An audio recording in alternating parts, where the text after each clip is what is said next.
What is a genre? Which films are genre films? How do we know to which genre they belong? As fundamental as these questions may seem, they are almost never asked.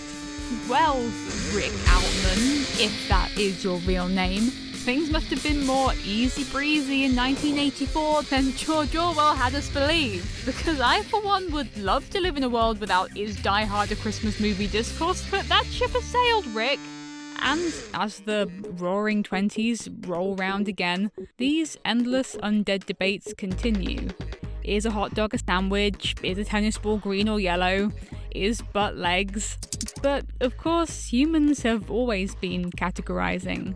From Aristotle's first organization of literature into tragedies and epics, to me trying to prove I'm not a robot. Which actually kind of implies that the ability to identify and categorize is what makes us human.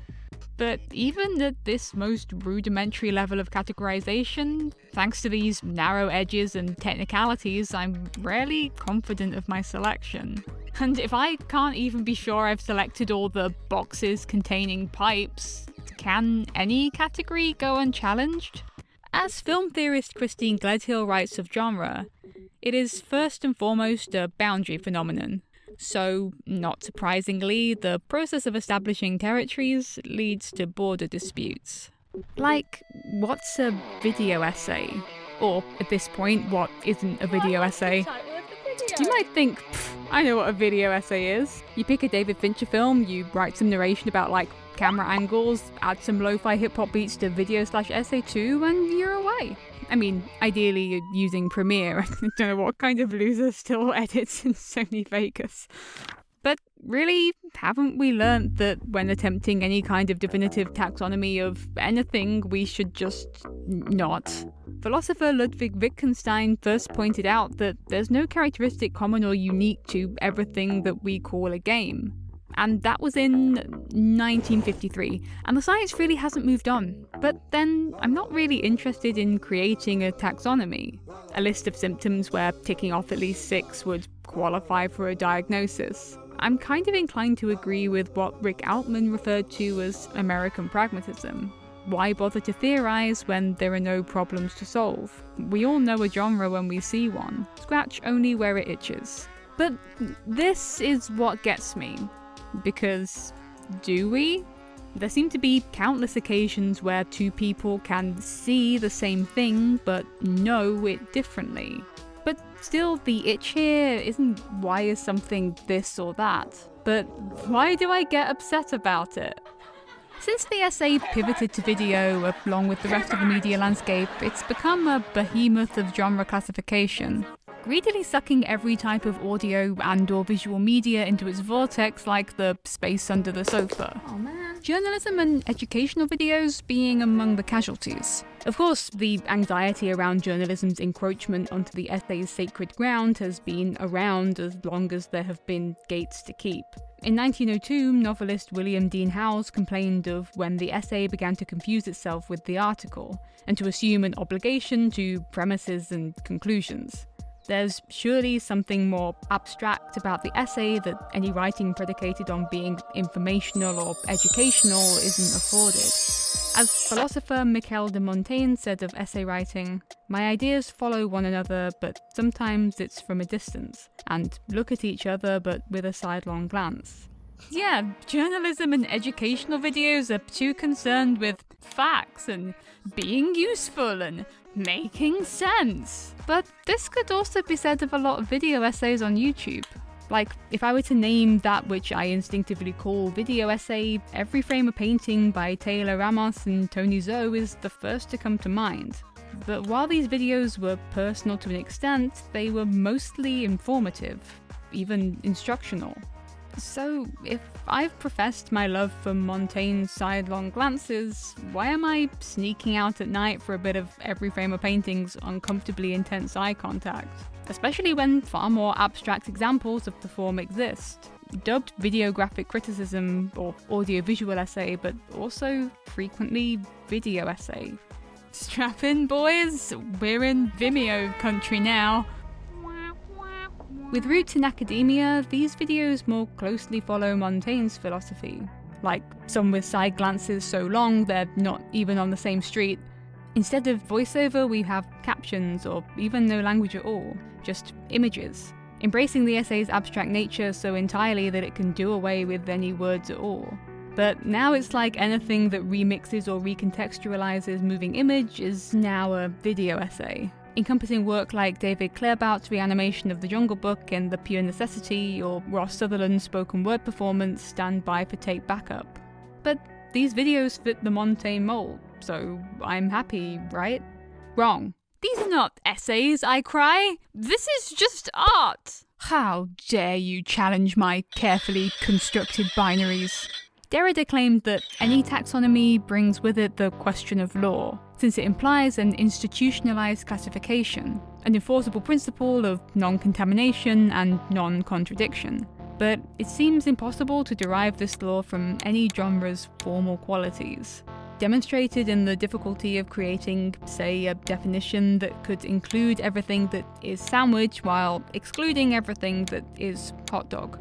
Ian Danskin already explored the parameters of a more porous kind of classification here, considering how highly a sandwich-like item might score on various scales of sandwichness, along with how these signifiers might be prioritized based not on their formal qualities, but how they're experienced, and ultimately, all I know is that I'm hungry. But if we think of classification in terms of experience, this question of law reappears in our outlining of the world, something we enforce rather than observe. And to challenge our categories is to challenge our worldview. And food is maybe the ultimate frontier of subjectivity, and so takes centre stage in these debates. Like pineapple on pizza. Like, we think surely the one thing we can agree on is food. Literary taste might be subjective, but literal taste? Surely what food tastes like is objective fact.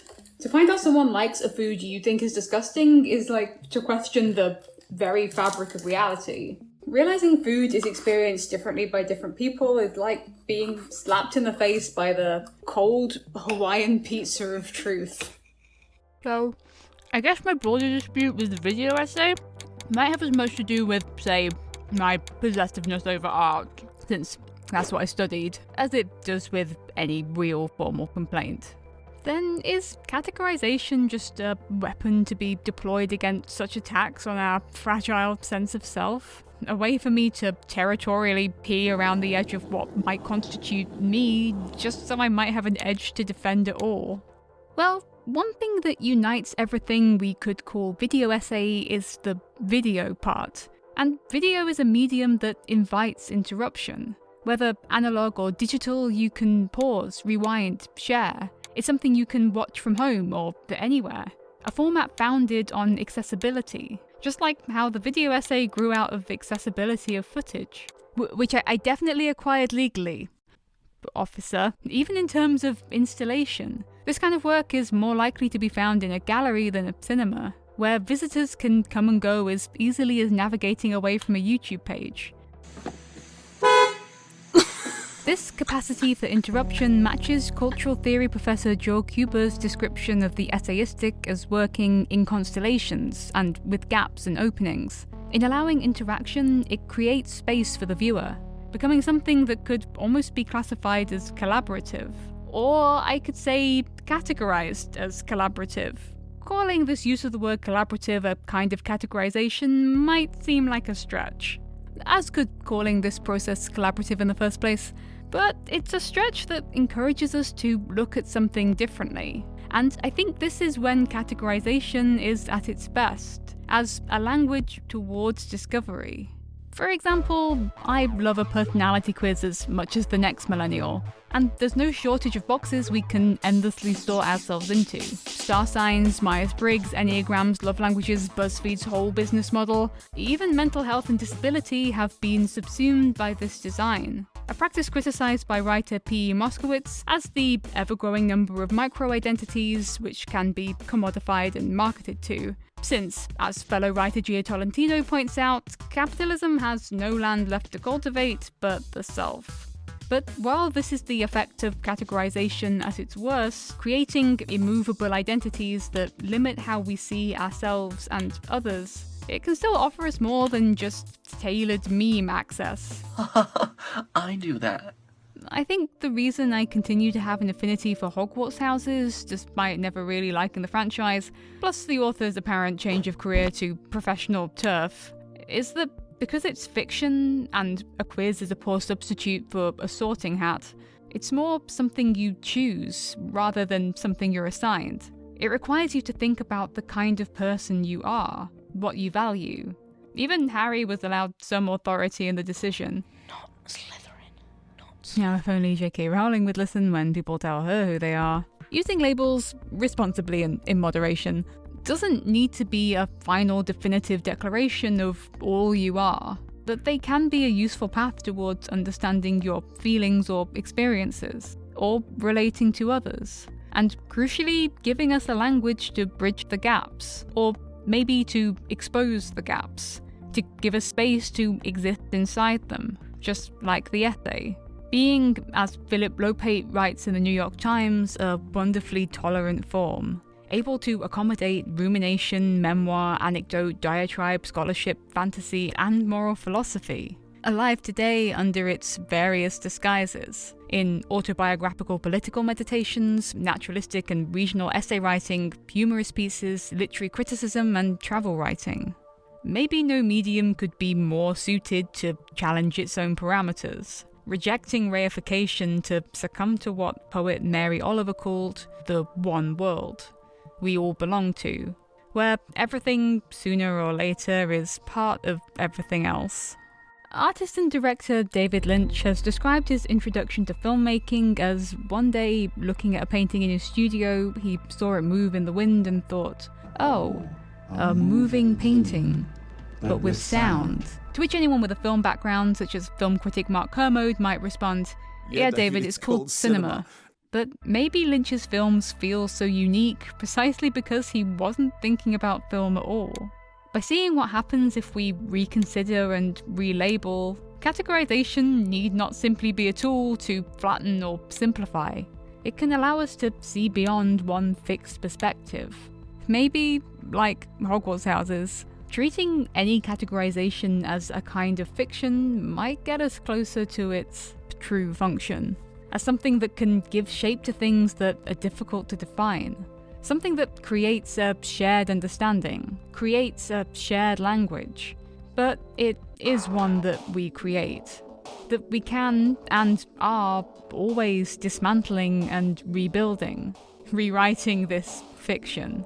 So I guess it's time to embrace the video essay as it was always meant to be. Everywhere. In this one world to which everything belongs.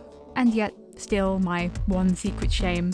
That I'm a filthy sandwich purist. Words mean things. They're different foods. I can't live in this cave. So you might as well go with it.